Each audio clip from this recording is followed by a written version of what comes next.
तो आज जयपुर में परम पिता परमात्मा के मूल ज्ञान का प्रचार होने जा रहा है। बहुत बड़े भाग हैं उन जीवों के जो अपने पूरे जीवन काल में एक बार भी इस मूल ज्ञान को सुन पाते हैं, और उससे भी बड़े भाग होते हैं उन जीवों के जो इस ज्ञान को थोड़ा सा भी समझ पाते हैं। क्योंकि सुनना आसान है, आए बैठे 1 घंटा 2 घंटा सुन के चले गए, लेकिन इसको समझना बहुत मुश्किल है। ये जल्दी समझ में नहीं आता। बड़े बड़े ऋषि मुनियों के समझ में नहीं आया, आम जीव के समझ में क्या आएगा। बड़े बड़े पीर पैगंबर औलिया थक गए, उनके समझ में नहीं आया, आम जीव के समझ में क्या आएगा। लेकिन परमात्मा की कृपा हो जाए तो एक अनपढ़ गवार के भी समझ में आ जाता है। जिसको एक अक्षर नहीं लिखना आता, वो भी महाज्ञानी परम ज्ञानी तत्व ज्ञानी हो जाता है, अगर उस बंदी छोड़ की दया हो जाए तो आज उसी तत्व ज्ञान को जानेंगे जिस तत्व ज्ञान की कमी के कारण हम बार बार जन्म मरण में उलझते चले जा रहे हैं। बार बार इस जन्म मरण के चक्कर में धराशायी हो रहे हैं, बार बार 84 में भटकते जा रहे हैं और अपने अनमोल जीवन को बर्बाद करते जा रहे हैं। तो क्या करना है? उस तत्व ज्ञान को जानना है जिसे जानने मात्र से आपके सारे भवबंधन टूट जाते हैं। तो आज उसी तत्व ज्ञान की महिमा गाएंगे, उसी तत्व ज्ञान को समझेंगे और अपने जीव का कल्याण करेंगे। तो आज का सत्संग शुरू करने से पहले परमात्मा के नाम पे जयकारा लगाएंगे। बोलिए परम पिता परमात्मा की, सतगुरु बंदी छोड़ कबीर साहिब की, सभी संतों की, सभी भक्तों की, आज के आनंद की, सकल हंस को बंदगी साहेब बंदगी। तो कबीर साहब चारों युगों में इस जीव को चेताने के लिए अलग अलग नामों से अलग अलग स्थानों पे प्रकट होते ही रहते हैं। सतयुग में सतसुब्रत नाम से, त्रेता में मुनिंद्र नाम से, द्वापर में करुणामय नाम से और कलयुग में कबीर नाम से हम जीवों को चेताने के लिए आते ही रहते हैं। उनका काम ही यही है कि जो युगों युगों से ये हंसा भूला पड़ा है, अपने निज घर को, अपने निज धाम को, अपने निज नाम को, ये उसे उसका नाम याद दिलाने आते हैं। क्योंकि हमें अपना खुद का नाम भूल गया है और हम किसको अपना नाम मान बैठे हैं? जो हमारे माँ बाप ने, जो किसी पंडित जी ने या किसी रिश्तेदार ने हमें पकड़ा दिया। जो नाम आप साइन करते हो ना, सिग्नेचर करते हो अपने, ये नाम किसी का दिया हुआ नाम है, ये तुम्हारा नाम नहीं है। तुम्हारा क्या नाम है उसकी याद दिलाने के लिए बंदी छोड़ नाम दान देते हैं। गुरु क्या करता है? शिष्य को क्या देता है? नाम दान।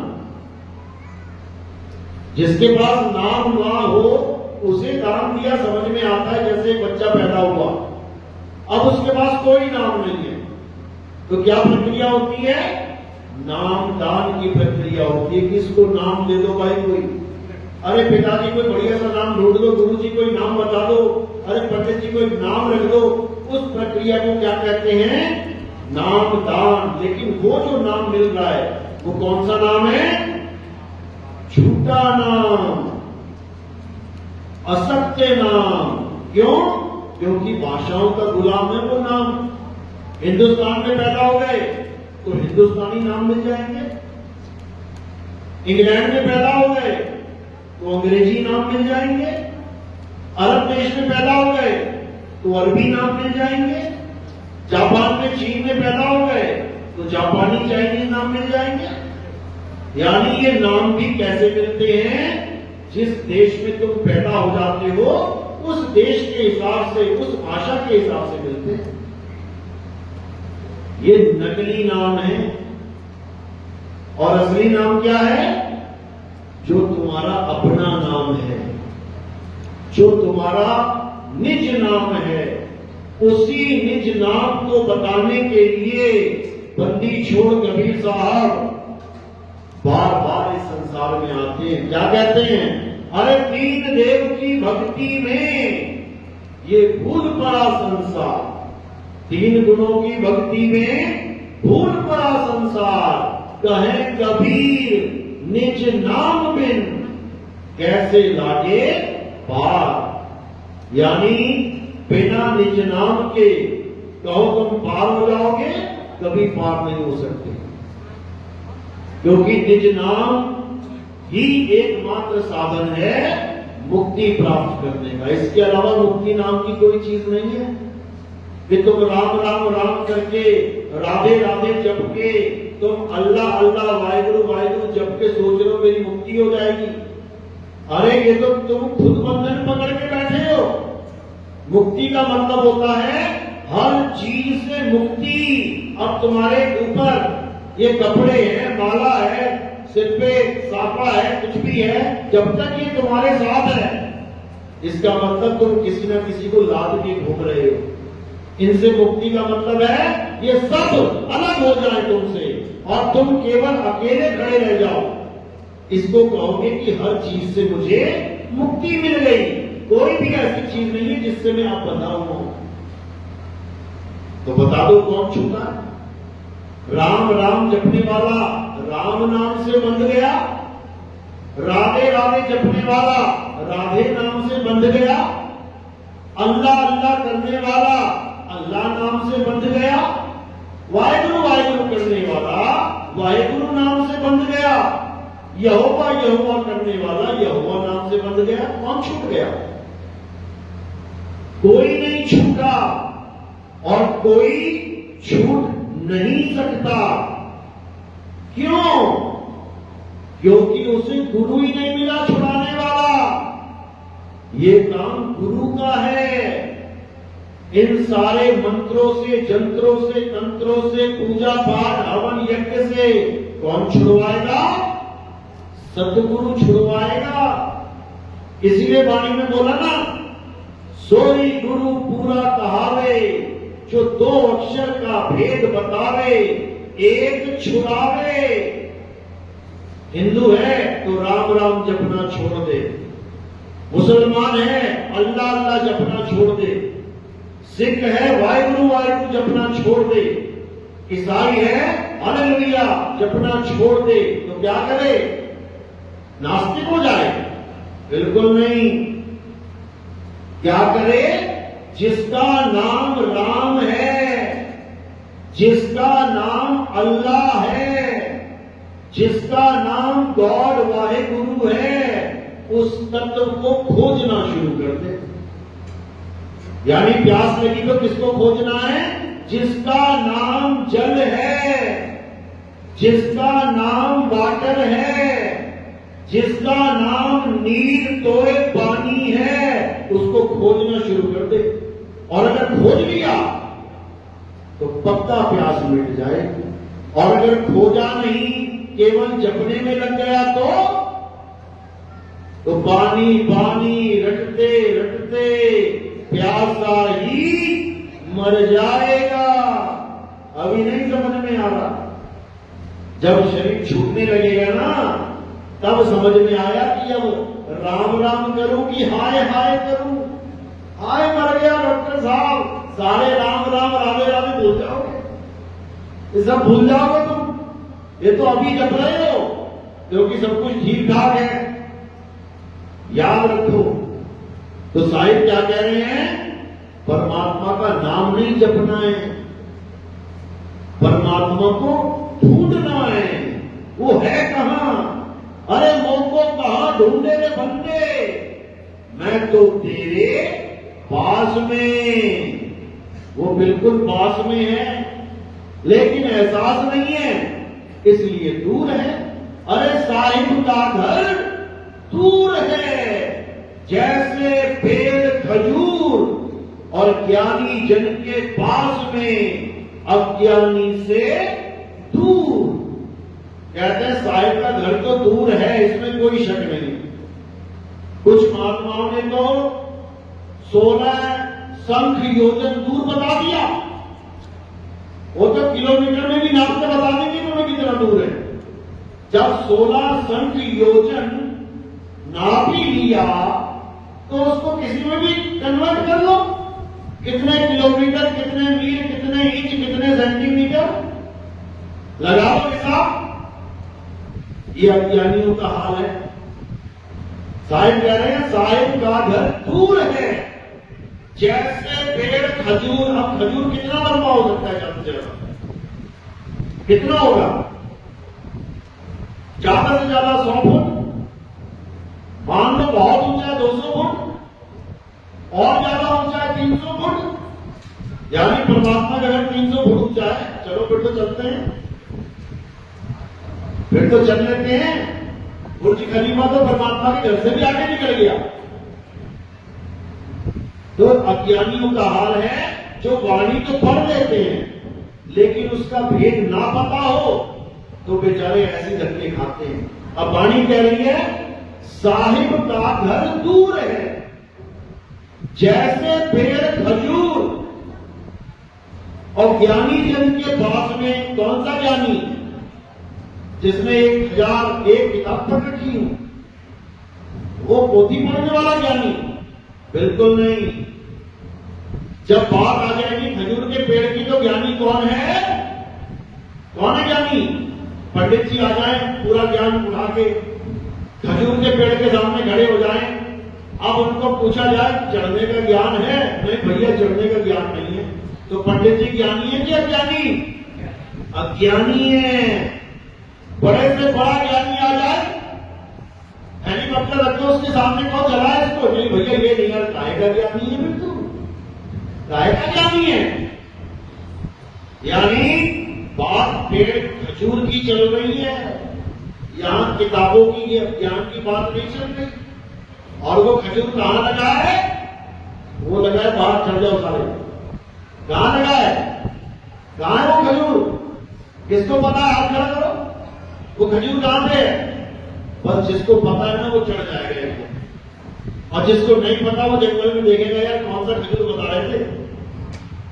समझ लो वो खजूर कहां है? ये है वो खजूर जहां बैठे हैं हजूर, लेकिन है बड़े दूर, पर जाना भी है जरूर, लगे रहना। तो क्या कह रहे हैं? जैसे पेड़ खजूर और ज्ञानी जन के पास में, अज्ञानी से दूर। जिसको तो गुरु मिल गया, जिसने बता दिया बेटा कहां है वो खजूर, कैसे चढ़ना है, वो तो समझ लो पास पहुंच गया, ज्ञानी जन के पास में। अब उस खजूर को छोड़ के वो कहीं ना जाता, क्योंकि उसको पता है खजूर ऊपर ही लगी है, अब कहां जाऊं? अब उसका निशाना सद जाता है। भले आज नहीं कल, कल नहीं परसों, परसों नहीं नरसों, नरसों नहीं परसों, लेकिन निशाना उसका वही है। इसी को साहिब ने कहा निशाना कोई मारे संत सुजान।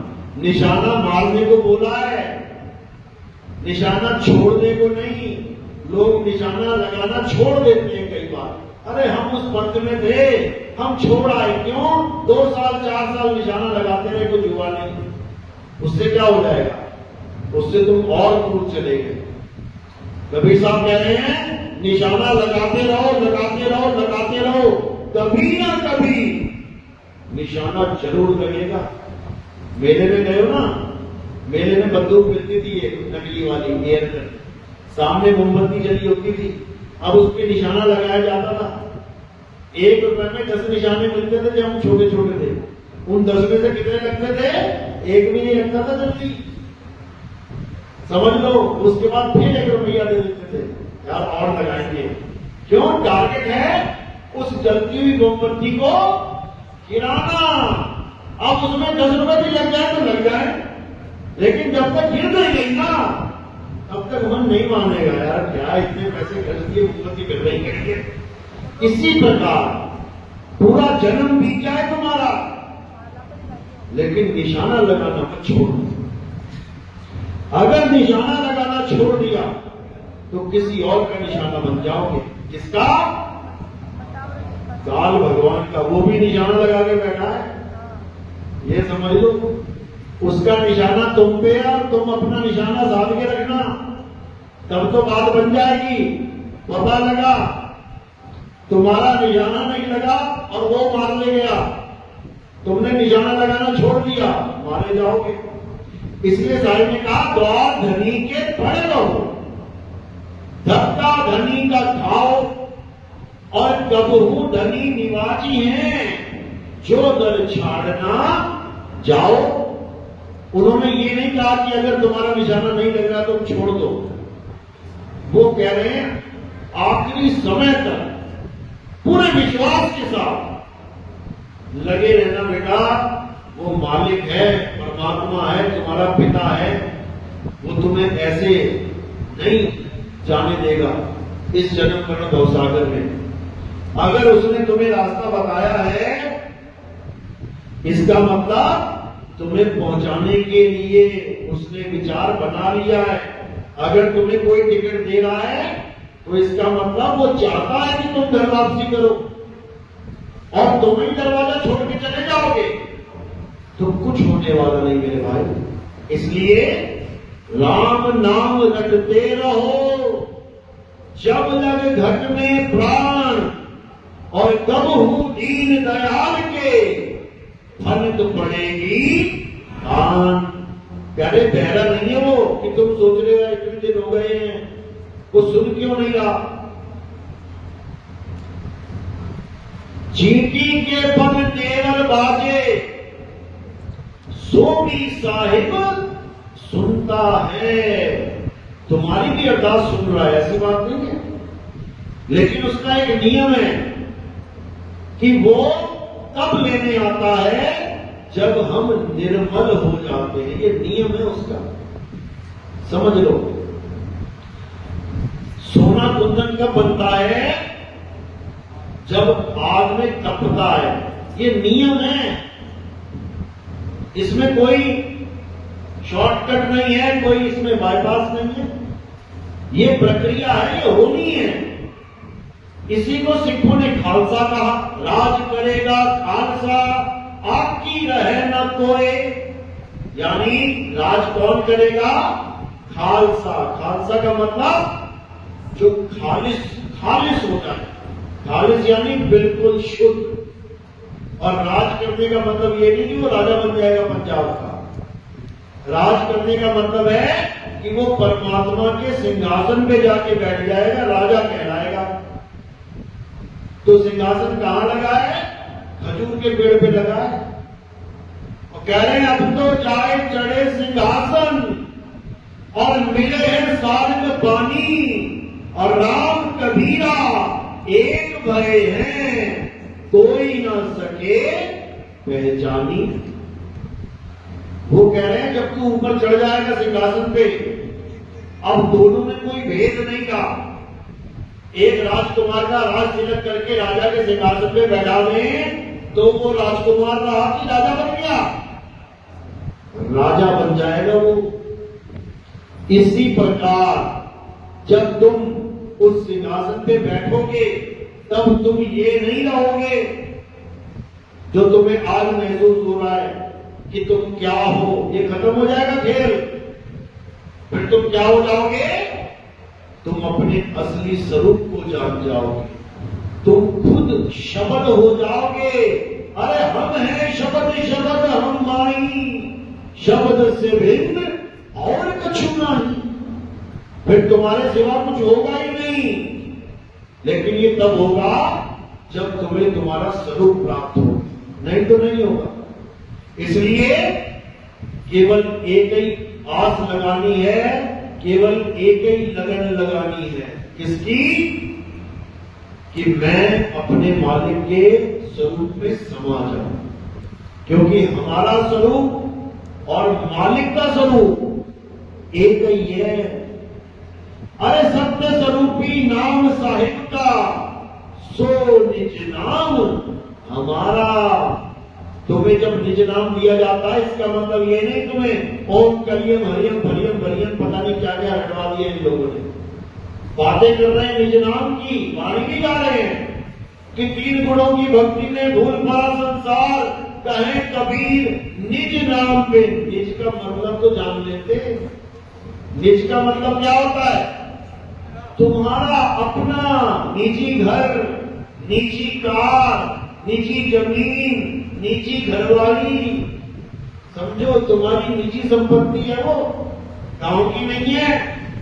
इसी प्रकार तुम्हारा निज नाम किसी और का नहीं कि तुम्हें रटवा रटवा के पागल बना दिया इन लोगों ने। सतगुरु क्या करता है? सारे नाम छुड़वा देता है। क्या करता है? राम राम छोड़ दे। तू क्या करता है? राधे राधे छोड़ दे। तुझे क्या दबा दिया? अल्लाह अल्लाह छोड़ दे। तुम वाहिगुरु वाहिगुरु छोड़ दे। तुझे क्या बनाया? हालेलुया छोड़ दे। सब छोड़ दे और क्या पकड़ना है? अपना निज नाम। अपने निज नाम को जान कि तेरा निज नाम क्या है। तो हमारा निज नाम क्या है? क्या है हमारा निज नाम? किसको पता? आप क्या बोल? हमारा निज नाम है सतनाम। अब सतनाम का मतलब ये नहीं तुम जपने लग जाओ सतनाम सतनाम सतनाम। अरे सत्य नाम कोई नाम नहीं, ये है आपन रूप। और जो जाने इस भेद को पावे आप स्वरूप। जो इस भेद को जान लेता है कि सतनाम क्या है, वो अपने स्वरूप को जान लेता है। क्योंकि सतनाम तुम्हारा खुद का स्वरूप है, किसी और का नहीं। और वो सतनाम कौन लखाएगा? सतगुरु लखाएगा। उसी को बोला है सतनाम वाहिगुरु, सतनाम वाहिगुरु। यानी मेरे गुरु ने मुझे सतनाम दे दिया, जिसे प्राप्त करके मैं इतने आनंद में आ गया कि मेरे मुंह से वाह वाह के सिवा कुछ निकल ही नहीं रहा है। समझ लो। तो इसी को समझना है। बाबा नानक क्या कह रहे हैं? वाह गुरु वाह गुरु वाह गुरु। सतनाम मिल गया, वाह गुरु। लेकिन लोगों ने सतनाम को बना दिया मंत्र। जपते रहो सतनाम भाई गुरु, सतनाम भाई गुरु। इससे कुछ होने वाला नहीं है। गरीबदास जी ने लिखी वाणी, अरे झांकी देख कबीर की, नानक कीर्ति वाह। और वाह सिखन के गल पड़ी, और कौन छुड़ाए था? कहते हैं झांकी देख कबीर की। वो दाढ़ी मूछों वाला कबीर समझ लेना, जैसे अभी हमारी झांकी निकली तो कबीर साहब की झांकी देख के वाह वाह करने लग गए। कबीर का मतलब क्या है? अरे कत्ता केवल नाम है, पप्पा ब्रह्म शरीर, रारा सब में रम रहा, वाको नाम कबीर। यानी जब नानक साहब ने अपने जीव अवस्था से ऊपर उठ के जीव अवस्था को जाना, तब उनके मुंह से निकला वाह वाह मेरे गुरु वाह। तो जो सामने बैठे हुए थे उन्होंने सोचा बाबा नानक ये मंत्र जप रहे हैं, इसलिए आनंद में आ गए। उन लोगों ने भी करना शुरू कर दिया वाह वाह वाह गुरु वाह गुरु वाह गुरु। एक ने तो रसमलाई खा के बोला वाह, एक बिना रसमलाई खाने बोलने लग गया वाह वाह वाह। क्या बात है? ऐसे नहीं मिलेगा। वाहगुरु करने से मुंह मीठा नहीं होगा। उसके लिए तुम्हें कबीर की झांकी देखनी पड़ेगी पहले। तो समझा रहे हैं, अरे झांकी देख कबीर की, यानी जैसे ही उन्हें आत्मा का ज्ञान प्राप्त हुआ, नानक की वाह, उनके अंदर से इतना आनंद आ गया, इतना आनंद आ गया कि वाह वाह के अलावा कुछ निकल ही नहीं रहा। ये समझ लो, झांकी देख कबीर की, नानक की वाह, और वहां से खन के गल पड़ी, वो फांसी बन गई। वाहगुरु अब कौन छुड़ाएगा? अब ये वाहेगुरु वाहेगुरु कौन छुड़वाए सिखों से? कौन छुड़वाएगा? सोई गुरु पूरा कहाए, जो दो अक्षर का भेद बताए। एक छुड़ाए एक लखाए, ये वाहेगुरु छुड़वा दे, और क्या लखाए? कबीर को लखाए, आत्म देव को लखाए, तब प्राणी निज घर को जाए। तब जाके निज घर को वापसी होगी, तब तुम कह पाओगे घर वापसी हो गई। अभी क्या चल रहा है? अभी 4 मुसलमानों को पकड़ के 2-4 मंत्र पढ़ के गंगा जल से स्नान करवा के कहते हैं हिंदू बन के घर वापसी हो गई। अरे घर कौन सा है पहले ये तो समझ ले। ये कौन से घर में वापसी करवा दी उसकी बेचारी की? ये हिंदू मुस्लिम सिख ईसाई जैन बुद्धिस्ट ये सब कौन से घर में रह रहे हैं? ये 3 लोक में रह रहे हैं। कौन सा घर है ये? अरे 3 लोक एक जेल है, और पाप पुण्य 2 जाल, सारा जग भोजन बना, और खाने वाला काल। बता दो घर वापसी हो गई है तो। इतने मुसलमानों को हिंदू बना दिया, अब इनको कुंभ की यात्रा पे लेके जाएंगे। ले गए थे, क्या हुआ? ले गए थे कुंभ नहाने, क्या बना? नहा से घर वापस आएंगे, पहुंच गए निज घर। ये निज घर नहीं है भैया, ये काल का लोक है। यहां पर कोई ना बचने वाला। यहां शंकर अपनी घरवाली को ना बचा पाया, तुम क्या बचाओगे किसी को? बता दो। शंकर जी की घरवाली हवन यज्ञ में कूद गई, लाश बन गई। शंकर जी लाश उठा उठा के घूमते रहे। उनके पास महामृत्युंजय मंत्र भी था, मंत्र मार के जीवित कर देते। क्यों नहीं कर पाए? सृष्टि रचना में बाधा होने लग गई, क्योंकि संकार करना ही भूल गए। सारा ध्यान बीवी में आ गया। विष्णु जी ने देखा भाई काम खराब हो गया। ये तो ब्रह्मा जी लगातार पैदा कर रहे हैं, मैं पालना कर रहा हूं, ये संकार हो ही नहीं रहा है। तो जो कोई मरेगा नहीं तो उसको दोबारा शरीर कैसे देंगे? ये तो दोनों में रुकावट आ गई। तो क्या हाल निकाला उन्होंने? जीवित कर दिया। जीवित भी तो कर सकते थे, 9 टुकड़े कर दिए चक्कर मार के। समझो अब कहा नहीं मंत्रों की ताकत।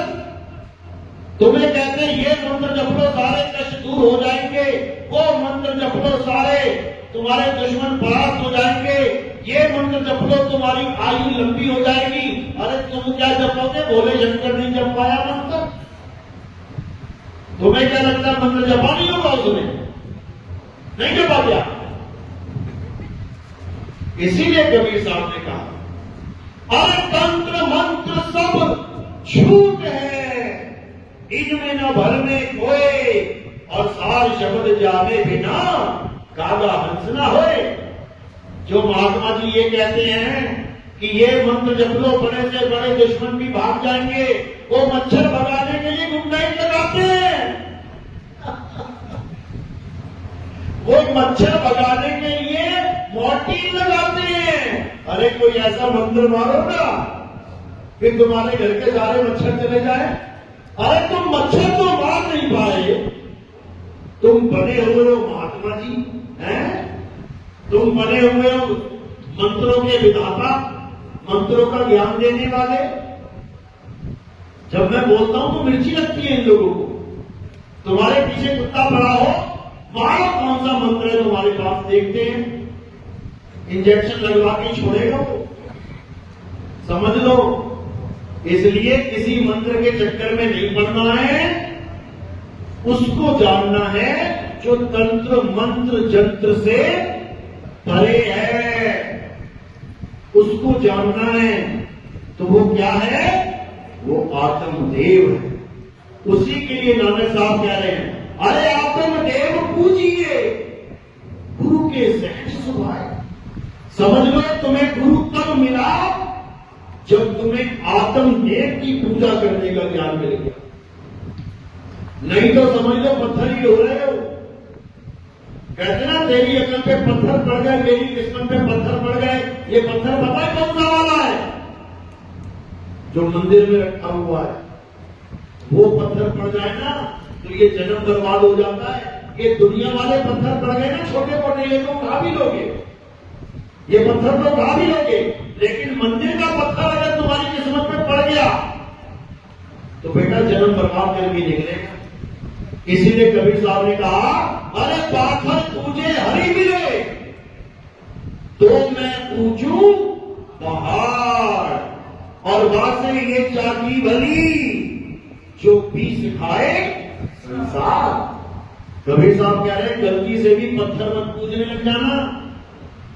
अरे जो पत्थर डोले ना बोले, चले ना हिले, खाए ना पिए, उसको तुम कैसे भगवान मान सकते हो? क्या राम जी पत्थर में थे? क्या श्याम जी पत्थर में थे? क्या हनुमान जी पत्थर में थे? कभी नहीं। कौन था पत्थर का? अहिल्या बन गई थी पत्थर की। क्यों बन गई थी? श्राप लग गया था। क्यों लग गया था? उसके पति ने दिया था।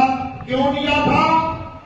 क्योंकि इंद्र देवताओं का राजा जब उसके साथ भोग करने के लिए उसके पति का रूप धारण करके आ गया और चंद्रमा मुर्गा बन के रात में भांग देके ऋषि को भ्रमित कर दिया कि सुबह हो गई है, नहाने जा। वो चला गया।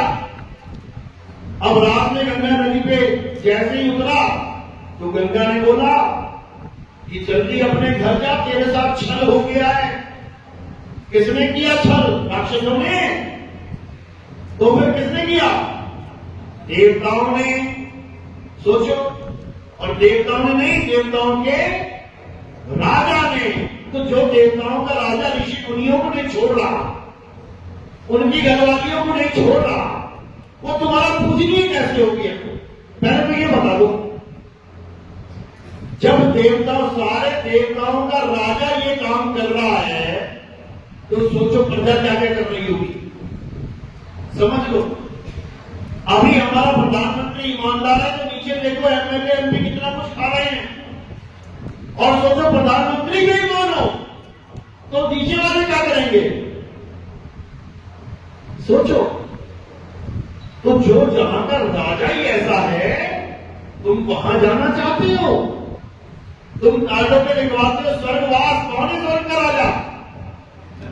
इंद्र है। समझो, उसका नाम भी इंद्र इसलिए रखा है क्योंकि वो इंद्री का गुलाम है। समझ लो, इंद्री का गुलाम है वो। तो इसलिए उस श्राप की वजह से एक औरत पत्थर बन गई। अब भगवान राम जी आए, उन्होंने पत्थर को पैर लगाया तो वो इंसान बन गई दोबारा। सोचो, भगवान पत्थर नहीं है, भगवान वो है जो पत्थर को इंसान बना दे, और इंसान वो है जो भगवान को भी पत्थर बना दे। देख लो गांव गांव में पत्थर पड़े हुए हैं, भगवान को पत्थर बना दिया इस इंसान ने। इतना महान है ये। तो मेरे भाई, अभी भी वक्त खत्म नहीं हुआ है। अभी तुम्हारे पास सांसें हैं, कुछ महीनों की, कुछ सालों की। अभी भी अगर जाग जाओगे तो काम बन जाएगा। तो क्या करना है? सबसे पहले गीता पढ़ना शुरू करो। अगर हिंदू हो तो गीता पढ़ो, मुसलमान हो तो कुरान पढ़ो, हदीस पढ़ो, ईसाई हो तो बाइबल पढ़ो, और अगर सिख हो तो गुरु ग्रंथ साहब पढ़ो। लेकिन कैसे पढ़ो? क्या कहानियों की तरह पढ़ना है कि मैंने ये कहानी पढ़ ली जी मेरा काम हो गया? बिल्कुल नहीं। हर ग्रंथ में एक गुप्त ज्ञान छुपा हुआ है, हर ग्रंथ में।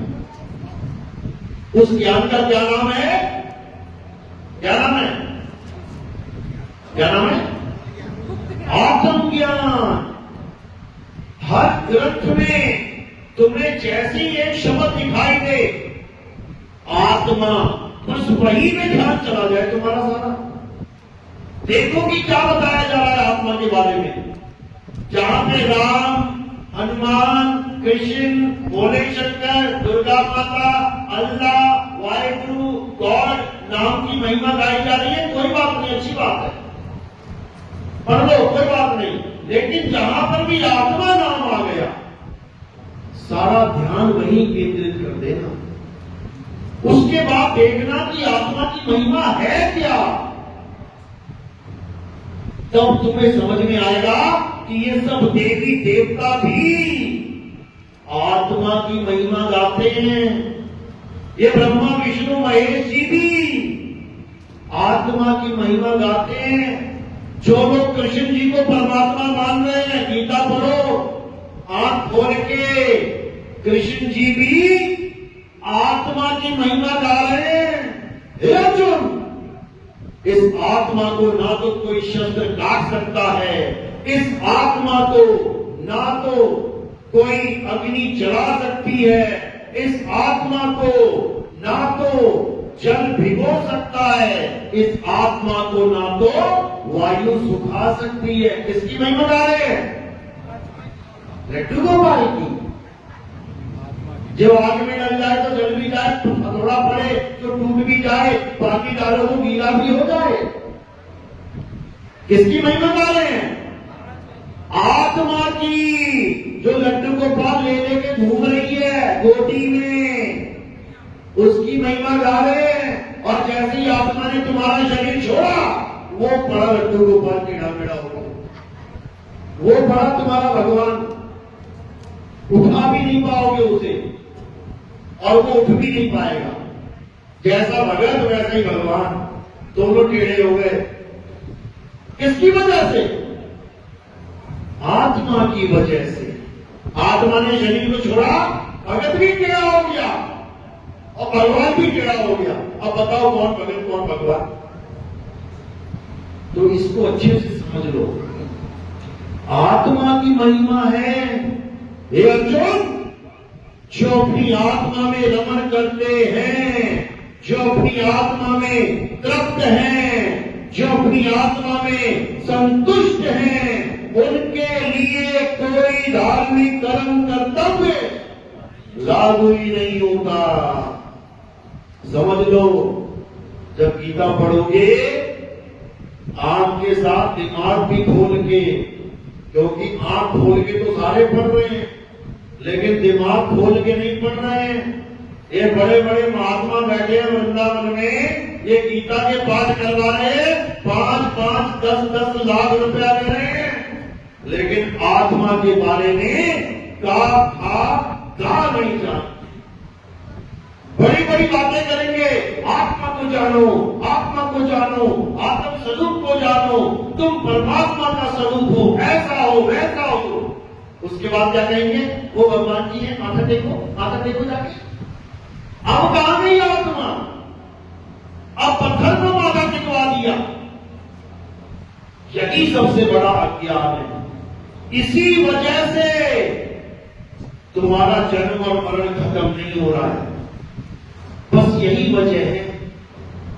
और कृष्ण जी समझा भी रहे हैं कि जो अपनी आत्मा में स्थित हो जाता है, वो स्थित प्रज्ञ कहलाता है। बता दो कौन आत्मा में स्थित हो रहा है? गले में ढोलकी बांध ली है, हरे कृष्णा हरे राम, हरे कृष्णा हरे राम। कहां लिखा है गीता में? हरे कृष्णा हरे राम जपो। एक जगह भी दिखा दो तुम, बल्कि अर्जुन माफी मांग रहा है कि मुझे माफ कर दो, मैं तुम्हें हरे कृष्णा करता रहा इतने दिनों तक, मैं तुम्हें हे कृष्ण करता रहा, मुझे माफ कर दो, आप कृष्ण नहीं हो। अध्याय 11 पढ़ो जरा, तुम्हें समझ में आए। माफी मांग के छूटा है वो, जिसे वो कृष्ण कहता रहा, वो कौन था? अलग निरंजन। जब उसने अपना रूप दिखाया और जब उसने बड़े बड़े मुंह खोले और सारी दुनिया उसके मुंह में जाने लगी, तो उसकी हालत खराब हो गई। कहता, देवों के देव, मुझे माफ कर दो, मैं तुम्हें आज तक कृष्ण समझता रहा। अरे वो तो माफी मांग के छूट गया, तुम नहीं छूट पाओगे बेटा। वृंदावन वालों समझ लो, तुम्हें नहीं छोड़ेगा वो अलग निरंजन, क्योंकि तुम कृष्ण मान के उसको पूज रहे हो। याद रखो, वो कभी नहीं चाहता कि कोई मुझे कृष्ण कहे, वो कभी नहीं चाहता कोई मुझे एक शरीर में सीमित कर दे। विराट रूप इसीलिए दिखाया था उसने, नहीं तो एक ही रूप दिखा देते। उसने विराट रूप में सारी सृष्टि को अपने मुंह में रख के चूरा बना दिया। देखो वहां क्या लिखा है, अब 11वां अध्याय 32वां श्लोक, उससे पहले देखो क्या बोला है, 29, 30, 31 देखो क्या लिखा है कि मैं कौरवों की सेना तो देख ही रहा हूं, आपके मुंह में जा रही है। अरे हमारे प्रमुख योद्धा भी, 5 पांडवों के अलावा सबसे प्रमुख योद्धा कौन था? हैं? अरे पांडवों की तरफ, वो तो कौरवों की तरफ था। पांडवों का 5 के अलावा सबसे प्रमुख योद्धा कौन था? हैं? सोच लो, सोच लो।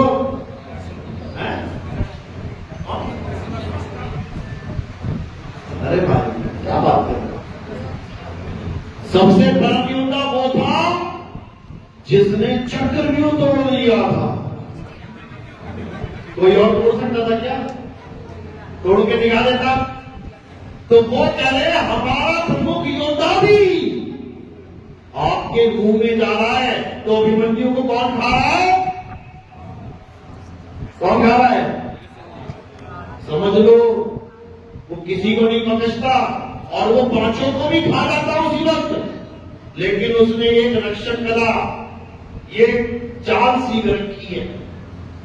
समझ लो, रक्षक कला, इसका जिक्र कहां आता है? अनुराग सागर में आता है।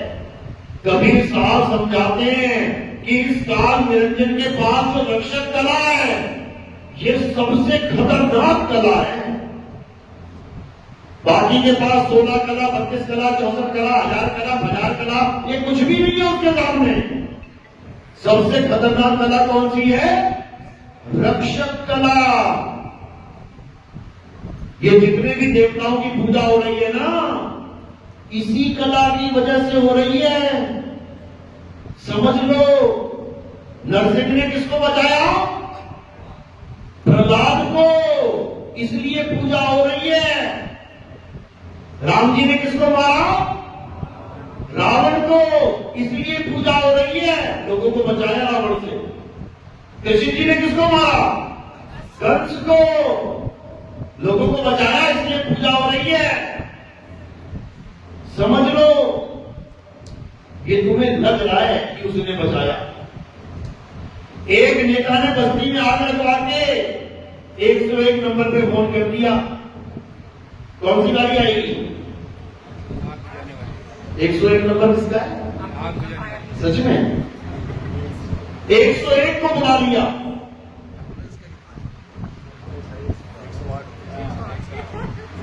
एक 101 को बुला के खुद ही बाइक लेके खड़ा हो गया और फोटो खिंचवा रहा है, क्लिक क्लिक क्लिक क्लिक, और पूरी अखबार भरी पड़ी है। मंत्री जी ने हजारों लोगों को जलने से बचा लिया। तो जान रहा था, ऊपर से देख रहा था, ये मंत्री रात में आया था, इसी ने आग लगाई है, इसी ने आग लगाई है और यही पानी गिरा रहा है। क्या वो कभी उसका जयकारा करेगा? बस यही समझ लो, जिसके तुम जयकारे लगा रहे हो ना, वही मंत्री जी है ये। और गा भी रहे हो, मारने वाला है भगवान, गा रहे हो कि नहीं? तो बचाने वाला कौन है फिर? वो मंत्री जी है। ये बड़ी तगड़ी पॉलिटिक्स चल रही है तुम्हारे साथ। अब ये जो ऊपर से बैठा है ना, जो वो देख रहा है, जो ऊपर बैठा है ना वो देख रहा है। ऊपर वाला कौन है? हमारे बंदी छोड़े को देख रहे हैं, अच्छा ये चाल चल रहा है, कोई बात नहीं, आगे बताने, आगे बताने। कहते हैं ना, जो बख्शत कहां ध्यान लगाई और जो रक्षक उसे चीन न पाई। हे जीवों, ये निरंजन ही सबको खत्म कर रहा है, तुम्हारा नाश ये निरंजन ही कर रहा है और अलग अलग रूपों में अपनी पूजा भी करवा रहा है। चेत जाओ, समझ जाओ, यही भक्षक है। तुम निरंजन क्या बोला? अच्छा सबको बता दोगे? कबीर साहब कहते हाँ सबको बता दूंगा। कहते तुम क्या बताओगे? मैं खुद ही बता देता हूं। खुद ही दिखा दिया अर्जुन को अपना रूप, लेकिन फिर क्या हुआ? अर्जुन ने छोड़ दिया क्या, या तुमने छोड़ दिया? पूजा में लग गए उसकी, उसी को भगवान मान लिया। जो इंसानों को खा रहा है उसी को भगवान मान लिया, और जो लहसुन प्याज खा रहा है उसे शैतान मान लिया। वारे वाह दुनिया, जो इंसान खा रहा है उसे भगवान मान लिया, और जो बेचारा लहसुन प्याज खा रहा है उसे शैतान मान लिया। यही ज्ञान है इन लोगों के पास। तो कबीर साहब यही समझा रहे हैं, अरे साधो निरंजन जाल पसारा। ये ऐसा जाल पसारा कर दिया निरंजन ने, ये सूरज चांद सितारे, धरती आकाश पाताल, ये उसका जाल है। ये तीन लोक एक जाल है, समझ लो, समझा रहे हैं। तीन लोक एक जेल है, पाप पुण्य दो जाल, सारा जग भोजन बना, खाने वाला काल। भाई आए गीता अध्याय 11 32वां श्लोक पढ़ लेना। क्या बोल रहे हैं? हे अर्जुन, ये सारे संसार को पैदा करने वाला और सारे संसार का नाश करने वाला काल मैं ही हूं। बता दो, नहीं बोला हो। लेकिन बुद्धि भ्रष्ट हो चुकी है हमारी। हमें छोटे छोटे फायदे दिखाई देते हैं, हमें भगवान दिखाई नहीं देता। एक चिड़िया है, बड़ी होशियार है, वो मुंह में ब्रेड लेके चलती है, समझ लो, ब्रेड लेके चलती है और क्या करती है? पानी में ब्रेड फेंक देती है। अब क्या होता है? ब्रेड को देख के मछलियां भागी आती हैं, ब्रेड को फेंकती है और जैसी मछलियां आती हैं, मछली ने ब्रेड को खाया और वो मछली को पकड़ लेती है। सोचो शिकारी कितनी बड़ी शिकारी है। इसी प्रकार एक ब्रेड तुम्हें भी दे रखी है उसने, तुम भी ब्रेड लेके बैठे हुए हो। कौन सी ब्रेड है? कौन सी ब्रेड है? ये जो तुम्हारी इच्छाएं है ना, ये ब्रेड है। इन इच्छाओं को पूरा करने के लिए अलग अलग कांटे बनाए गए हैं ब्रेड के अंदर। वो तो चलो चिड़िया है, हमारे शिकारी भाई भी ब्रेड लगा देते हैं। कांटे के ऊपर क्या लगाते हैं? चारा। चारे के अंदर कांटा फंसा होता है। अगर मछली चारा ना खाए तो उसको पकड़ सकता है कोई? जन्म बीत जाएगा, खड़ा रहेगा पानी के बाहर शिकारी, पकड़ नहीं सकता। लेकिन जब चारा लग गया, अब मछली अपने आप आएगी मरने के लिए। इसी प्रकार ये जो कांटे हैं पता है कहां लगे हैं? कह रहे ठाव ठाव तीरथ दल थापे थकने को संसारा। ये जितने भी धर्म के नाम पे दुकानें खुली हुई हैं, ये कांटा है, ये कांटा है। अचारा क्या है? उसके ऊपर जो लिखा होता है सर्व इच्छा पूर्ण मंदिर, सर्वो कामना पूर्ति मंदिर। वैसे मंदिर होगा तुम चले भी जाओगे, जान लो मंदिर है कोई बात नहीं। जहां लिखा होगा सर्व मनोकामना पूर्ति मंदिर, अब मछली देख रही है क्या बात है। अब मछली जा रही है कांटे के पास, आ रही हूं चिंता मत कर। अब जैसे ही वहां तक खड़ी हुई और उसने इच्छा पूर्ति मंदिर में अपना काम कर दिया, अब समझ लो वो फंस गए। अब उसे कोई नहीं बचा सकता, अब वो गई काम से। तो साहब क्या कह रहे हैं? चाह गई चिंता मिटी और मन का बेपरवाह, जिसे कुछ नहीं चाहिए वही शहंशाह।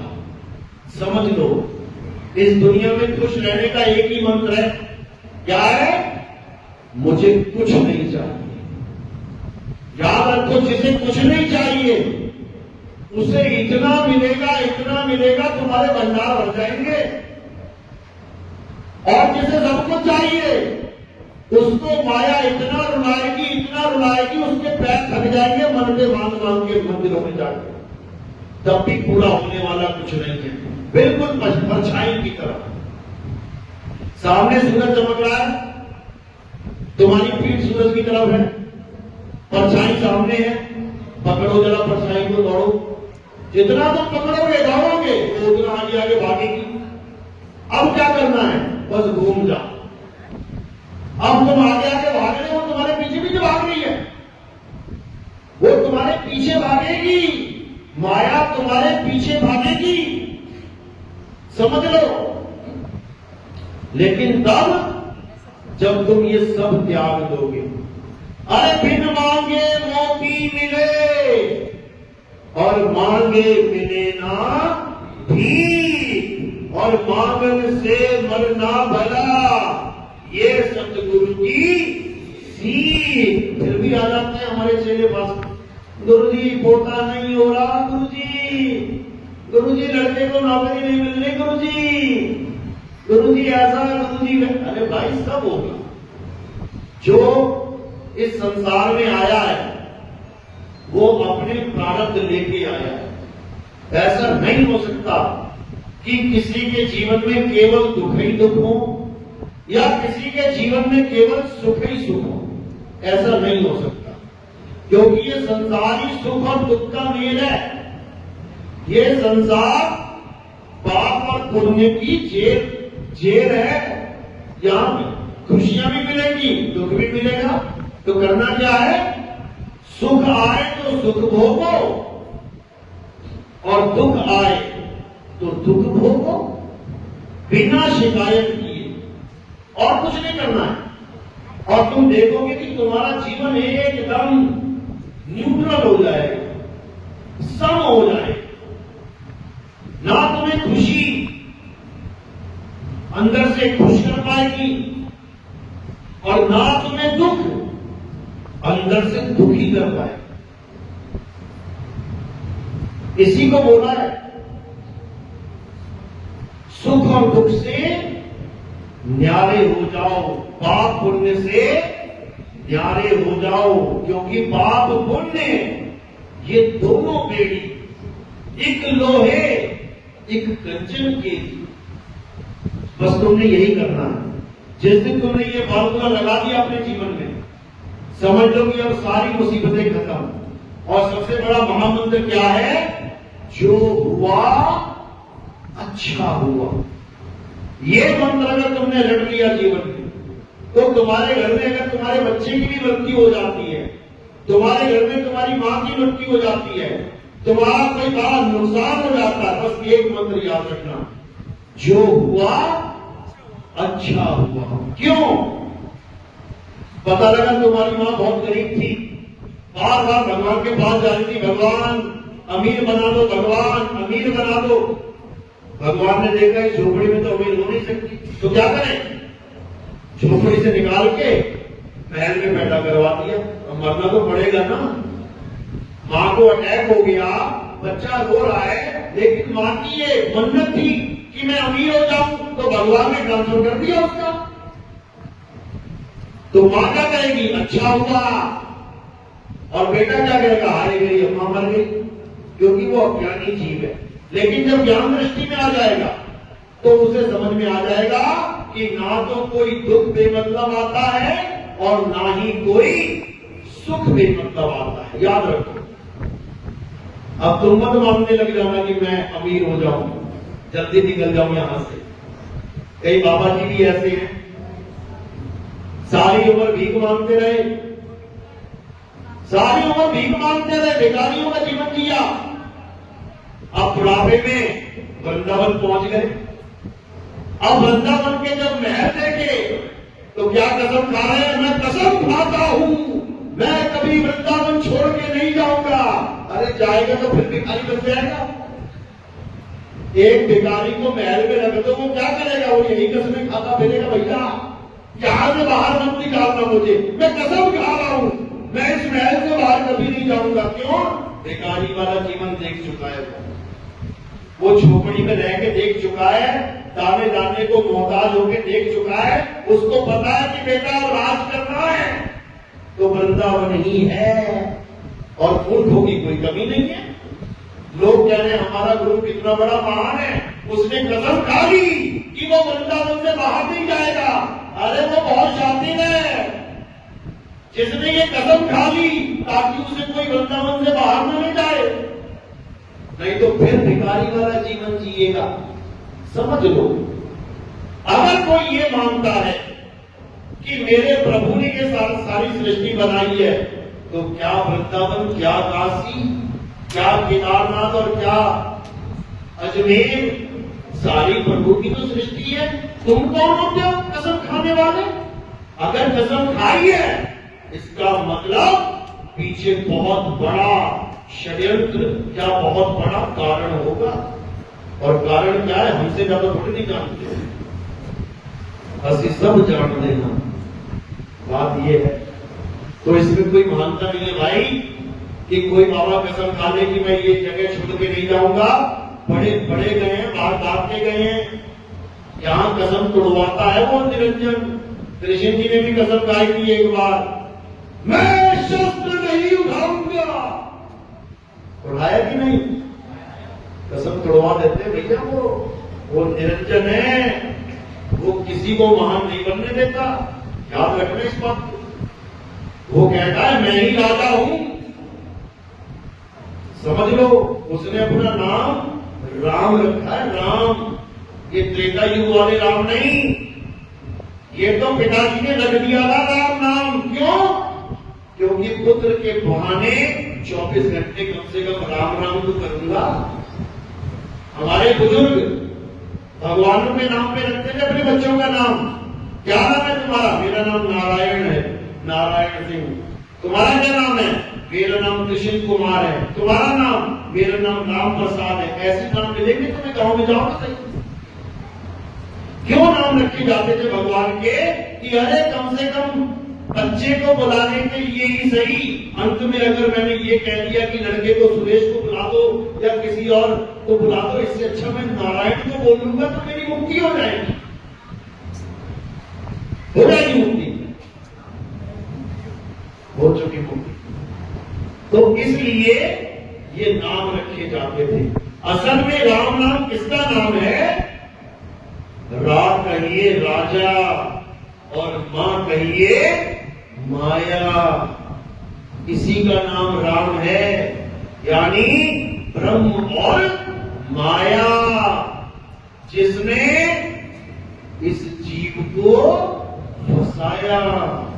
समझ लो, कबीर साहब समझा रहे हैं, कह रहे अलग पुरुष जब किया विचारा, लख 84 धागा धारा, 5 तत्व की गुदड़ी भीना, 3 गुणों से भारी कीना, ताव में जीव ब्रह्म और माया। समर्थ कैसा खेल बनाया। ये ब्रह्म और माया क्या है? असल में राम इसी का नाम है।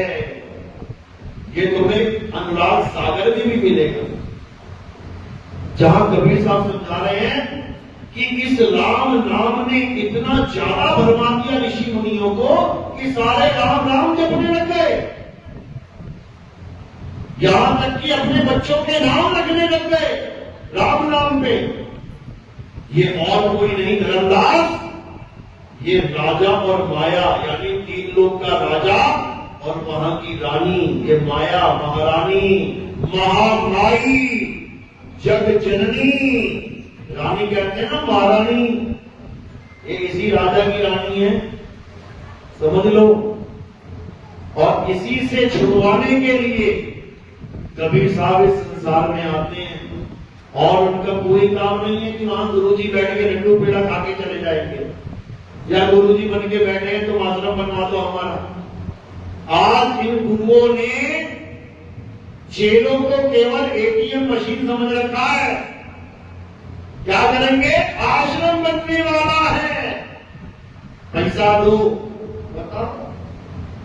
और कहने को कह रहे हो कि मन लागो मेरो यार फकीरी में। ये कौन सा फकीर है भाई? ये 5-5 लाख रुपया हर चेले से मांग के अरबों खरबों का आश्रम बनाने वाला ये कौन सा फकीर है? ये कहां से डिग्री लिया है फकीर की? ये लालची है, ये ठग है, ठग। समझ लो, असली संत कौन होते हैं? जो सारा जीवन झोपड़ी में गुजारते हैं, अपना घर छोड़ देते हैं, वो ईंट पत्थरों का मकान छोड़ देते हैं, बनाते नहीं है कि अपने लिए बना लिया बहुत बड़ा महल। ये सब अज्ञानता है। तो क्या करना है? अब केवल गुरु को ज्ञान रूप में धारण करना है, केवल ज्ञान रूप में। गुरु का मतलब क्या होता है? गु कहिए अंधकार और गु कहिए प्रकाश, और कुछ नहीं करना है। ना गुरु से कोई मदद मांगनी है, ना गुरु से ये कहना मुझे मुक्ति दे दो, मुक्ति दे दो, मुक्ति दे दो। गुरु मुक्ति देगा क्या? मुक्ति कौन देगा? मुक्ति परमात्मा देगा। समझ लो, सेवा को तो ही भगे, एक संत एक राम। ये कौन सा राम है? ये रब का राम है, ये रब का राम है। सेवा को तो ही भगे, एक संत एक राम। राम है दाता मुक्ति का, और संत जपावे नाम। बिल्कुल क्लियर कर दिया। ये जितने बाबा लोग बैठे हैं जो कहते हैं बेटा मेरे बिना तू सतलोक नहीं जा सकता, मेरे बिना तेरी मुक्ति नहीं हो सकती, मैं ही तुझे सतलोक लेके जाऊंगा, ये सब झूठे हैं, ये नकली माल है सारा। समझ लो, कबीर साहब कह रहे हैं एक डाल दो पंछी बैठे, एक गुरु एक चेला। गुरु की करनी गुरु भरेगा, चेले की करनी चेला। तो उड़ जा हंस अकेला। अब कैसे अकेला हो गया? अब क्यों ना दूसरे हंस की कंधे में बैठ के जा रहा है? यही अज्ञान है। और जो लोग कहते हैं ना बाबा जी मैं तुम सबको लेके जाऊंगा, वो अकेला ही निकल जाता है, फिर सब उसको लेके जा रहे हो। राम नाम सत्य है, राम नाम। जो कह रहा था मैं तुम्हें लेके जाऊंगा, वो सब उसको लेके जा रहे हैं। क्या ड्रामा चल रहा है? ये कौन सा गुरु चेले का रिश्ता निभा रहे हो भाई? समझ लो, कोई किसी को लेके नहीं जाता। समझ लो, तुम्हें मैं लेने गया था क्या? कितने लोग बैठे हो यहाँ पे, मैं लेने गया था किसी को? कोई किसी को लेने नहीं जाता। क्या पता होना चाहिए? एड्रेस। अभी कहीं भटक रहे होंगे जयपुर में इधर उधर, जिन्होंने एड्रेस नहीं पूछा, सोचा होगा वहां जाके फोन कर देंगे। अब यहां सब फोन काट रहे हैं, सत्संग चल रहा है, तो भटक रहा होगा कहीं पे। समझो बात को। तो क्या करना है, केवल एड्रेस जानना है। अरे आए हो तुम कहां से और जाना तुम्हें कहां है, इतना बस विचार लो, हो गया भजन। और मन की तरंग मार लो, बस हो गया भजन। आदत बुरी सुधार लो, बस हो गया भजन। या राम राम राम राम राम राम राम जपना भाई, या राधे राधे राधे जपना भाई, क्या अल्लाह अल्लाह वाहिगुरु वाहिगुरु जपना भाई। अपने स्वरूप को जान, अपने स्वरूप तक पहुंचना ही पहुंचे हुए की निशानी है। कहते ना बाबा जी पहुंचे हुए हैं। अरे बाबा जी पहुंचे हुए, कहां पहुंचे हुए हैं, कहां पहुंचे हुए हैं। अगर पहुंचे हुए होते तो शरीर छोड़ के चले गए, तो पहले ही पहुंचे हुए तो क्यों करना चाहिए सब रामायण। पहुंचे हुए का मतलब होता है जो अपने स्वरूप में स्थित है। अब केवल वो शरीर छोड़ेगा, कहीं आएगा जाएगा नहीं। आवे न जावे, जन्मे नहीं मरे, सो निज पीव हमारा हो। ये पीव इस जीव को पीव बना लेगा, फिर जीव भी आएगा जाएगा नहीं। ये पीव का काम है, जीव को पीव बना लेना। अरे कोटि तो ब्रह्मा भय और कोटि भय की, साहिब तेरी बंदगी से ये जीव होए जगदीश। जीव कब तक है, जब तक चल रहा है। और जैसे ही अचल का सहारा मिल गया, ये स्वयं अचल हो जाता है। इसी को सुरत निरत कहते हैं। सुरत मतलब जो संसार में फंसी हुई है। अरे सुरत फंसी संसार में, तासे पड़ गई दूर, सुरत बाण स्थिर करो। स्थिर को क्या बोलेंगे, निरत, यानी सूरत को निरत कर लो। सूरत बाण स्थिर करो, आंखों पैर हुजूर। यानी जो लोहा, लोहे का कंचा गोल गोल घूम रहा है चारों तरफ। अब क्या करना है, एक चुंबक लगा दो वहां। तो जैसे ही क्रॉस करने वाला होगा चुंबक को, चुंबक क्या करेगी, हक से ऊपर खींच लेगी और वो चलता हुआ अब क्या हो जाएगा, अचल। अब अचल हो जाएगा वो। बस समझ लो कि सतगुरु का काम ही यही है कि चलते हुए को अचल कर देना। और सतगुरु के लक्षण कहूं, अचल विहंगम चाल। हम अमरापुर ले गए, ज्ञान शब्द सरगार। समझ लो, चुंबक लगी है, लोहा आया, अब दो चीजें होंगी उसके साथ। क्या होंगी, अचल और विहंगम।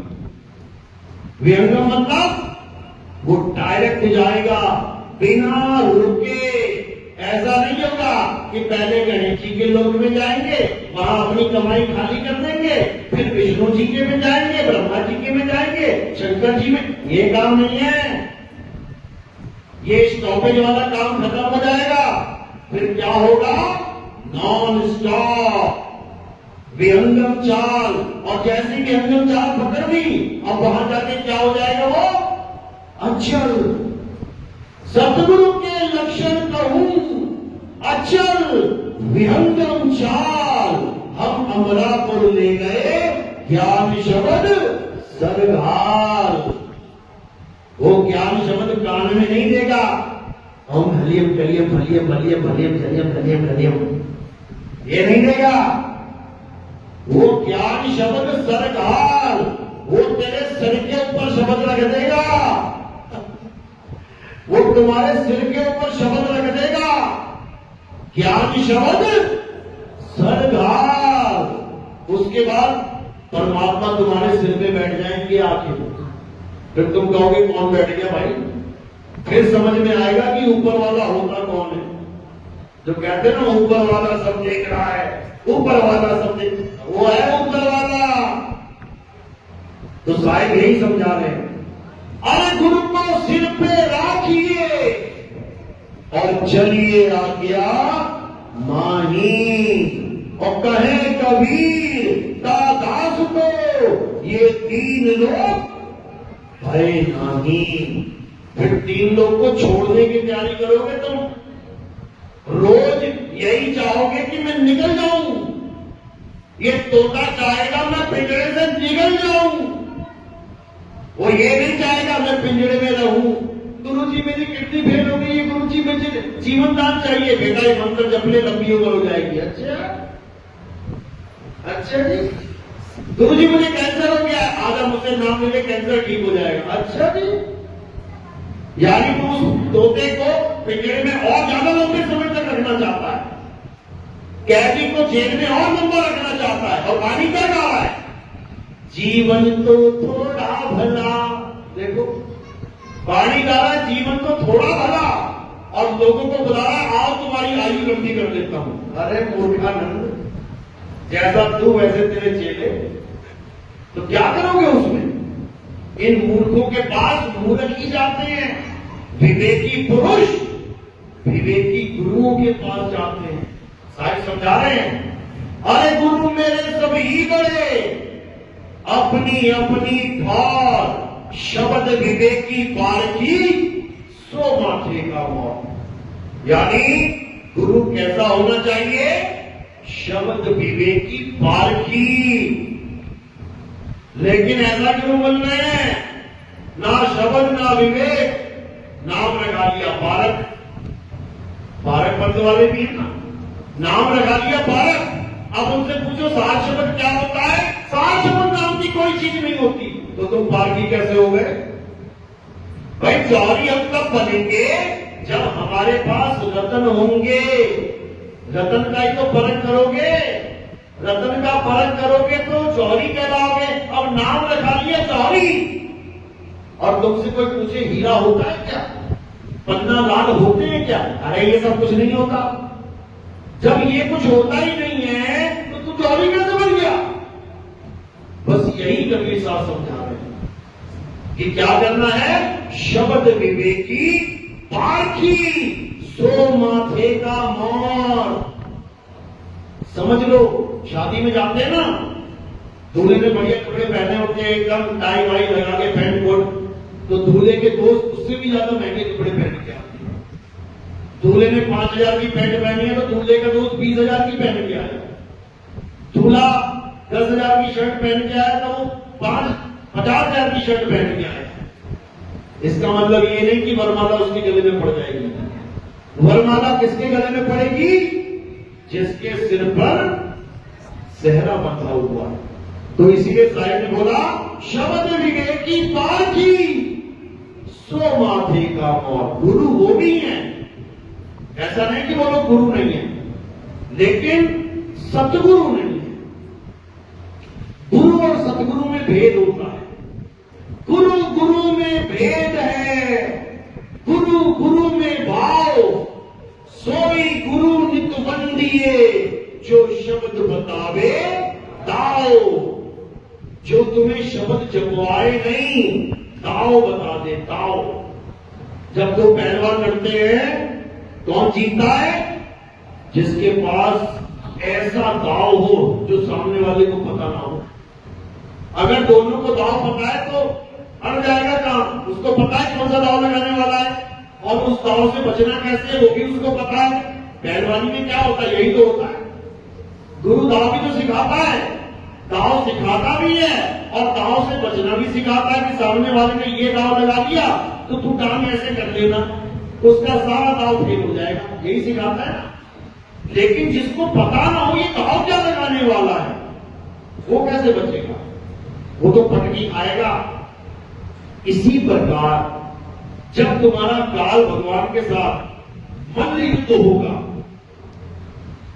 तब तुमने एक दाव लगाना है। जिसने वो दाव लगा दिया वो काल से जीत जाएगा, और जो दाव नहीं लगाएगा, राम राम राम राम राम राम, राधे राधे राधे राधे, अल्लाह अल्लाह वाहिगुरु वाहिगुरु करेगा, वो पक्का मरेगा। गारंटी के साथ। तो क्या करना है, कौन सा भाव लगाना है? अरे काल के सिर पे पांव दे, सतगुरु के उपदेश और साहिब बाह पकड़ के ले चले अपने देश। काल के सिर पे पैर लगना है। अब तुम काल की पूजा करने में लगे हुए हो, समझ लो। जब तक काल के सिर पे पैर नहीं धरोगे तब तक तुम मुक्त नहीं हो सकते। तो इसलिए क्या करना है? मत डर हंसा काल से, तू कर मेरी प्रतीत। इतना विश्वास कर दो मालिक पे, जितना विश्वास एक बच्चा अपने बाप पे करता है जब बच्चे को हवा में फेंक देता है बाप, वो पहुंच गया छत तक। अब बच्चा अगर पूरा विश्वास कर ले पिता पे तो उसका चेहरा देखना कैसा होगा?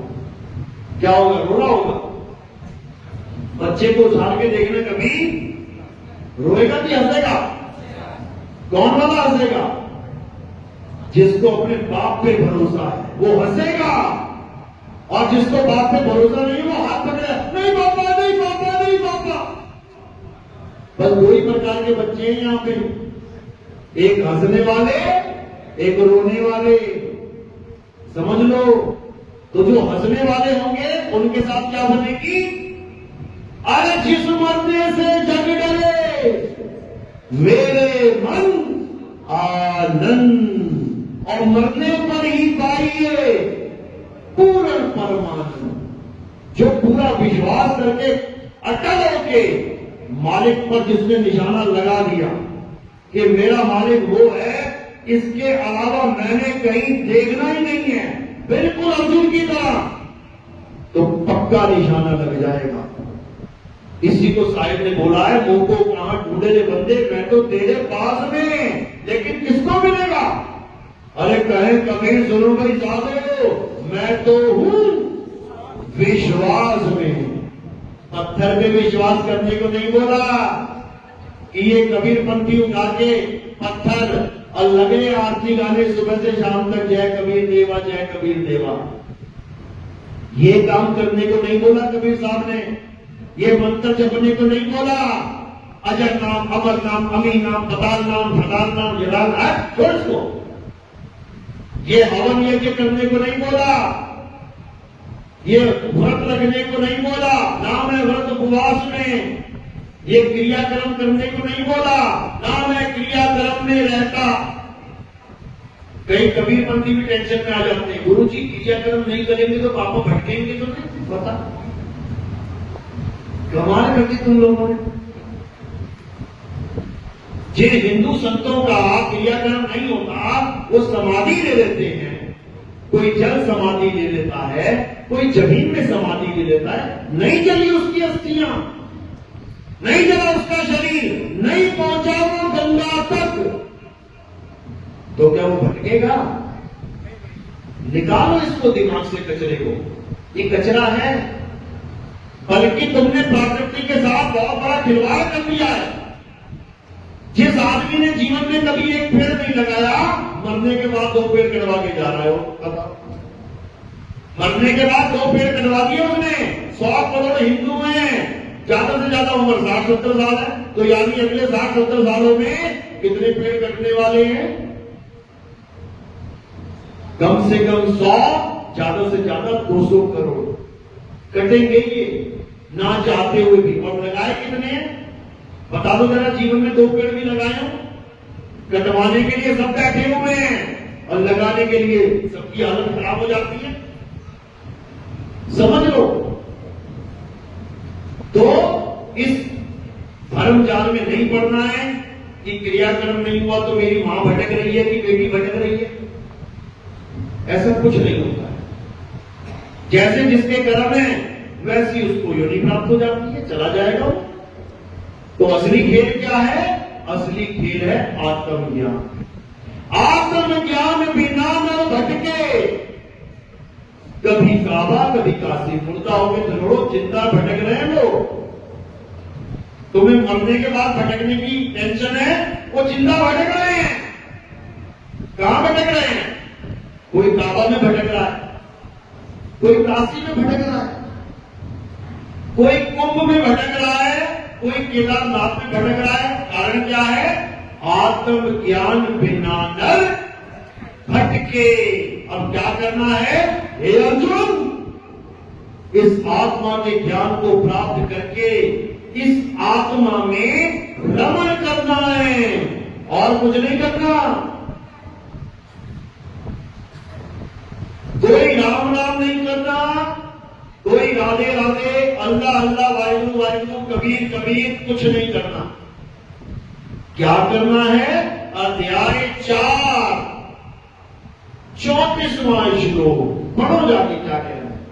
हे अर्जुन, अगर तुम सत्य को प्राप्त करना चाहते हो, या कोई भी जीव इस संसार में सत्य को प्राप्त करना चाहता है, तो क्या करे? तुम ऐसे तत्वदर्शी संत की शरण में जाओ जिसने सत्य को जान लिया है। सत्य क्या है? आत्मा ही सत्य है। वो दोनों प्रकार के तत्वों का ज्ञाता है। वो तुम्हारा ध्यान असत्य से हटा के सत्य में लगवा देगा।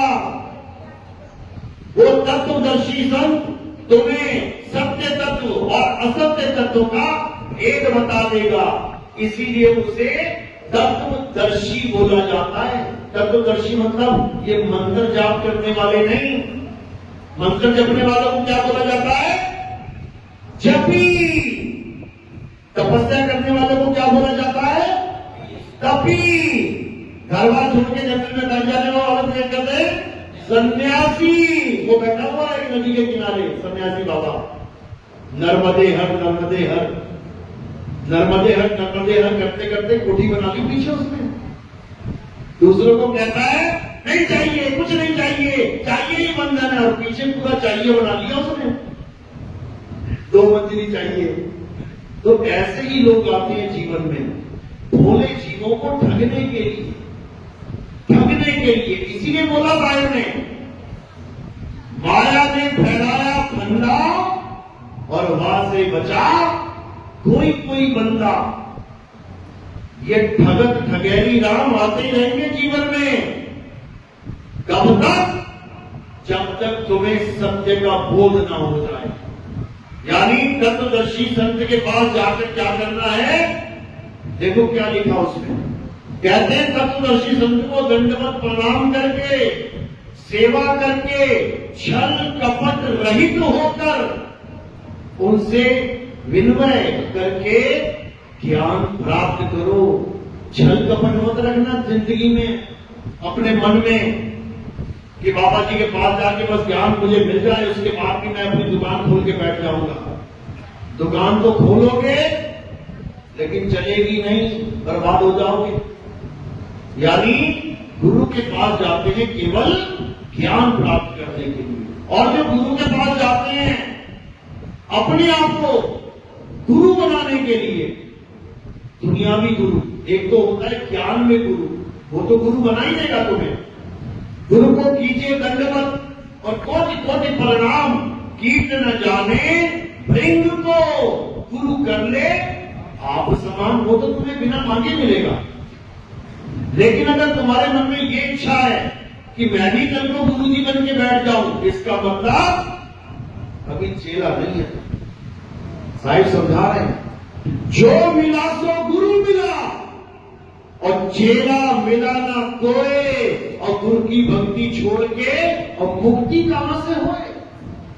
जो गुरु बनने की ख्वाहिश रखते हैं वो ज्यादा दिन नहीं टिकते आश्रम में। वो आज आए, ज्ञान प्राप्त किया, 2-4 दिन में निकल लेते हैं। वो ढूंढे नहीं मिलते कहां गए, क्योंकि चेला बनना उन्हें पसंद ही नहीं होता है। वो तो गुरु जी थे, वो गुरु जी थे। ज्ञान लेने के लिए चेला जी बन के आया था। हमारे पास भी कई आए हैं ऐसे, कमी नहीं है, भंडारे भरे हुए हमारे भी ऐसे चेलों से।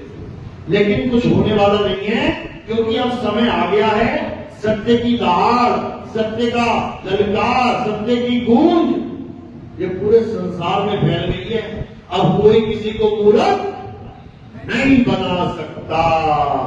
ये महिमा है, हदीसों में बोला गया है, मुसलमानों की हदीसों में, कि जब असली ज्ञान इस संसार में आने वाला होगा, उससे पहले इतने नकली गुरु आ जाएंगे, इतने गुरु आ जाएंगे कि तुम्हें पहचान में ही नहीं आएगा कि असली कौन है नकली कौन है। सुन सुन के सुनाने वाले गुरु आ जाएंगे, जो हमारे सत्संग सुन सुन के पत्थर पूज रहे थे, आज वो आत्मा आत्मा करते नजर आ रहे हैं। लोगों को समझ में नहीं आ रहा कि नितिन दास जी भी वही बोल रहे हैं, हमारे गुरु जी भी वही बोल रहे हैं। उनको समझ में ही नहीं आ रहा कि दोनों में अंतर क्या है। समझ लो, ये बताया गया हदीसों में, कहते हैं लेकिन जिस पर खुदा की बरकत हो जाएगी, जिस पर खुदा की दया हो जाएगी, वो एक ही सत्संग सुन के समझ जाएगा ये गंगा बह कहां से रही है। ये पत्थर पूजने वाले कब से आत्मज्ञानी बन गए। 1 मिनट लगेगा इंसानों को, जीवों को ये समझने में कि ये बाबा जिसकी कॉपी कर रहा है वो है कौन। बस एक सत्संग सुन ले, समझ लो। ये सब ड्रामा कर रहे हैं, ये ड्रामानंद है। ये ड्रामानंदों का ड्रामा ज्यादा देर नहीं चलेगा। फोन आता है हमें लोगों का, हम गुरुजी का सत्संग सुन रहे थे, बहुत सालों से सुन रहे थे, अरे आपका एक सत्संग आया, ऐसा हिला के रख दिया कि गुरुजी गए कहां, ढूंढे नहीं मिल रहे। ऐसा ही होगा आने वाले समय में, ऐसा ही होने वाला है। और ये लोग हमारा ही काम आसान कर रहे हैं। जो आत्मा आत्मा आत्मा कर रहे हैं ना, ये हमारा काम आसान कर रहे हैं। क्योंकि जब इनके मुंह से आत्मा की बात कोई सुनेगा तो वो पक्का उसको सत्य मानेगा। उसके बाद जब हमारा सत्संग सुनेगा तब वो उसको सच में जानेगा। फिर मानने वाला काम नहीं रह जाएगा, जानने वाला काम शुरू हो जाए। तो ये समय आ गया है और ये आना ही था, इसमें कोई शक नहीं था। क्योंकि इस समय का जिक्र हर ग्रंथ में है। इसका जिक्र हमारे पुराणों में भी है, इसका जिक्र गुरु ग्रंथ साहब में भी है, इसका जिक्र गरीबदास जी की वाणी में भी है। यही कलंक कराया बोला गया उसको।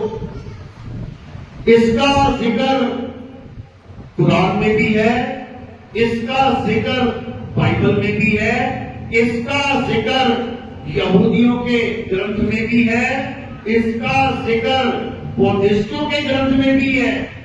मैत्रेय बुद्ध का नाम दिया गया कि जब समाज में धर्म के नाम पे लोग बम फेंक रहे होंगे एक दूसरे के ऊपर, मिसाइलें चल रही होंगी, गोली बारूद चल रहा होगा, तब मैत्रेय बुद्ध आएंगे और सारे संसार को मित्रता का पाठ पढ़ा देंगे। लिखा हुआ यही कबीर साहब की वाणी में भी बोला गया, जिसका नाम ले लेके हंस मुनि बहुत चीजों को इकट्ठा करके बैठा हुआ था। एक हंस मुनि कालदूत है। कौन से नंबर का कालदूत है? 12वें नंबर का। आला पंथ काल फुरमाना, भूले जीव न जाए ठिकाना। अब इन लोगों से पूछ लो कि 12 पंथ काल के है ना? हाँ है। तो भैया 12वां पंथ तो गरीबदास जी का है। गरीबदास जी काल का दूत है क्या? हवा निकल जाएगी इन लोगों की। इनसे बस 12वें पंथ के काल दूत का नाम पूछ लो, देखो बहुत ही बंद हो जाती है। क्योंकि इनको पता ही नहीं है कि जो इनका गुरुजी बन के बैठा हुआ था वही हंस मुनि था। उसी का जिक्र है कि अपने आप को कबीर कहलाएगा, तरह तरह के चमत्कार दिखाएगा। यही है जो जेल में बैठा है। इसी से बचना है। अरे बचना चाहो काल जाल से तो चीनो शब्द हमारा, और कहे कबीर अमर कर राखू जो निज होए हमारा। जो सार शब्द को जान लेगा केवल वही मुक्ति को प्राप्त करेगा, वरना सब काल के मुंह में जाने के लिए तैयार रहते हैं, तैयार। और जो काल उसको खत्म करने के लिए मुंह खोल के बैठा है उसी से मन्नतें मांग रहे हैं। ये झूठा सुख है। कबीर साहब समझा रहे हैं, अरे झूठे सुख को सुख कहे, और मान रहा मन मोर, ये जगत चलेगा काल का, कुछ मुंह में कुछ गोद। हॉस्पिटल में जाके देखो, वो मुंह में पड़े हुए हैं, पता नहीं कब दवा दे खर्च करके, और कुछ गोद में पड़े हुए हैं। समझ लो, गोद वाले कौन है? ये दुनिया में जो बैठे हुए हैं, अभी इनका नंबर नहीं आ रहा है, आएगा, थोड़े दिनों में आएगा। जैसे हम खाना खाते हैं, कुछ तो मुंह में पहुंच गया, चबा रहे हैं, और कुछ थाली में पड़ा हुआ है, और थाली वाले मजे कर रहे हैं। हम तो नहीं मरे, हम तो बेटा लगेगा नंबर तेरा, चिंता क्यों कर रहा है? उसकी गोद बहुत बड़ी है, सारे गोदी में बैठे। चलो, तो आज का सत्संग यही समाप्त करते हैं। जो नाम दीक्षा वाले हैं वो हाथ खड़ा करो, प्रथम दीक्षा वाले। जो दूसरी दीक्षा वाले हैं वो हाथ खड़ा करो। जो रामपाल जी के शिष्य आए हैं वो हाथ खड़ा करो। जो राधा स्वामी वाले आए हैं वो हाथ खड़ा करो। जो सतपाल जी महाराज वाले आए हैं वो हाथ खड़ा करो। मैं इधर। जो धनधन सतगुरु वाले हैं कोई हाथ खड़ा करो। कोई नाथ पंथ में है तो हाथ खड़ा करो। कोई अन्य पंथ से आया वो हाथ खड़ा करो, कबीर पंथ में नहीं, कबीर के अलावा। कोई राम जी वाले हैं वो हाथ खड़ा करो, जो राम जी की पूजा कर रहे थे। हनुमान जी वाले हैं कोई है, शंकर जी वाले, महात्मा बुद्ध वाले। बहुत अच्छी बात है, क्योंकि अब वो समय आ गया है जब सबने एक झंडे के नीचे आना है। और वो झंडा किसका है? सतनाम का झंडा है। आप बाबा रामदेव है ना, राजस्थान वाले, कहां पे अपना धाम? रुणीचा। ज्यादा देखने की जरूरत नहीं है, ज्यादा पढ़ने की जरूरत नहीं है। उनका एक ग्रंथ है 24 प्रमाण, 24 के ना, 24 प्रमाण पढ़ो। तुम्हें उन बाबा जी के 24 प्रमाण में जो जो लिखा हुआ है वो सब अभी होने वाला है, बस इतना समझ लो। उसमें क्या लिखा है कि इतना ज्यादा हालत खराब हो जाएगी समाज की, फिर एक झंडा उठेगा और उस झंडे पे क्या लिखा होगा? सतनाम। उस पे ना राम लिखा होगा, ना उस पे हनुमान लिखा होगा, ना उस पे अल्लाह वाहिगुरु गॉड लिखा होगा। उस झंडे पे क्या लिखा होगा? सतनाम। और वो पूरे विश्व को एक कर देगा। ये उनकी ग्रंथ में कब लिखा हुआ था? कितने साल पहले हुए थे वो? 500-700 साल से पुराने ही होंगे। ये तब बोल के गए हैं वो कि सतनाम की महिमा सारी जगत में होगी, सतनाम को सब जानेंगे, सतनाम से सबकी मुक्ति होगी। और ये 12 मंत्र वाले क्या कह रहे हैं? सतनाम से मुक्ति नहीं होगी, आगे सारनाम भी लेना पड़ेगा, सारनाम से आगे 7 शब्द भी लेना पड़ेगा, 1 लाख रुपए का पाठ भी करवाना पड़ेगा, तब मुक्ति होगी। अब मूर्ख नहीं बनना है, अब सतनाम को जानना है। सतनाम क्या है? सतनाम तुम्हारा आत्म स्वरूप है। सतनाम कोई देह नहीं है, समझ लो। चलो, तो अब आरती का समय है। आरती किसकी करनी है? सतनाम की। आरती सतनाम की कीजिए। अब सतनाम की आरती चलेगी और सबने आरती करनी है। आरती में क्या करना होता है? थोड़े से फूल उठाए, थोड़े से फूल उठाने हैं, इतने से, और मेरे सिर के ऊपर रख देने। सिर के ऊपर क्यों रखे जाते हैं? क्योंकि ये देह की आरती नहीं है, ये शरीर की आरती नहीं है। शरीर कहां से कहां तक है? ये पैर से लेके, अंगूठे से लेके सिर तक। तो आपने फूल कहां रखने हैं? इस काया से परे। तो सिर के ऊपर फूल रखने हैं आपने। और कोई प्रचार में सेवा करेगा, योगदान देना चाहेगा, तो माया का स्थान कहां है? चरणों के नीचे। तो सेवा पैरों में रखनी है और फूल केवल सिर पे रखने हैं, गोद में मत रखना, हाथ में नहीं पकड़ाना है, ठीक है? चलो आरती लगा लो, आपकी सतनाम की कीजिए। बोलिए